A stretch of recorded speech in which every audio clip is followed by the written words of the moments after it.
into.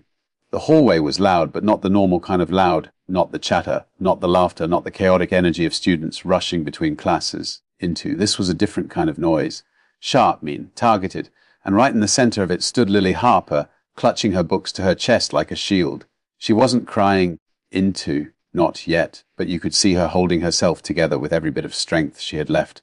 3 boys stood in front of her, blocking the hallway like they owned it. Into their leader, Troy Mason, leaned in close enough that Lily could feel the heat of his breath.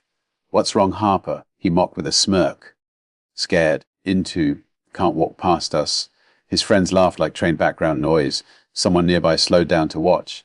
Someone else pretended they didn't see anything. Into, because silence is easier than involvement. Lily swallowed hard. "Please, I just need to get to class." The words trembled. Not dramatic, not loud, just human. Troy shrugged, stepping even closer. "Then go through me." His friend added, "Yeah, let's see how tough she really is." Phones lifted. Cameras recorded. And in that moment, Into, Lily wasn't a person. She was entertainment. But here's the thing about moments like this, Into. Sometimes the universe lets the story play out just long enough to reveal the truth when the timing hits like lightning. Lily closed her eyes for half a second, Into, like she was wishing she could vanish. And then, right as Troy reached to shove her shoulder, a deep, rumbling sound rolled through the parking lot outside.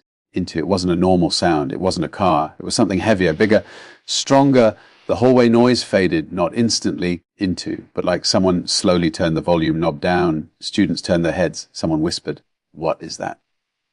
The school windows rattled as the engine roared again.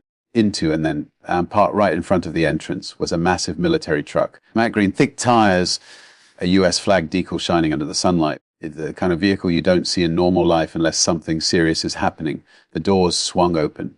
The atmosphere changed. No one laughed now. No one moved. Till Lily opened her eyes and saw him, her brother, Alexander Harper, army uniform, boots hitting the pavement with purpose. Strong, calm, controlled. Into, the kind of presence that doesn't need noise to command attention. He walked through the entrance, eyes scanning, not with confusion, but with instinct, searching, protecting. Into, and when his eyes found Lily, everything in his expression hardened. Not anger, something deeper. Protective fire. Troy's smirk faded like someone unplugged it. Into. "Who's that?" One of his friends muttered. Lily didn't move. She didn't need to. Alex walked straight toward the group. Into, every step heavy and loud in the suddenly quiet hallway. Students moved out of his way without being asked. When he reached them, he didn't yell. He didn't push. Into, he didn't even raise his voice. He just stepped between Lily and Troy like a wall rising from the earth and said in a calm, steady tone, "Into, is there a reason you're standing in my sister's path?" Troy opened his mouth, but nothing came out. Alex took one step closer. Into, "I'll give you one chance to answer correctly." Troy swallowed, panic replacing confidence. Into, "We were just joking around." Alex tilted his head slightly, not impressed. "A joke is only a joke if everyone's laughing." Silence. Into, Lily looked at her brother, not as a hero, but as someone who finally showed up when she needed someone the most. Alex didn't move his gaze from Troy. Into, "So let me ask you again, were you joking?" Troy shook his head quickly. No, sir.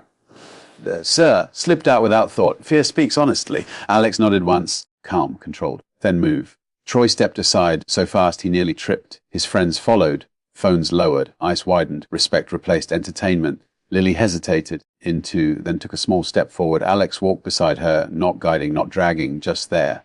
Present, protective, powerful. As they reached the end of the hallway, to Alex finally spoke, softer this time. "Why didn't you tell me?" Lily shrugged. Her voice cracked a little. Into, "I didn't want to be a problem."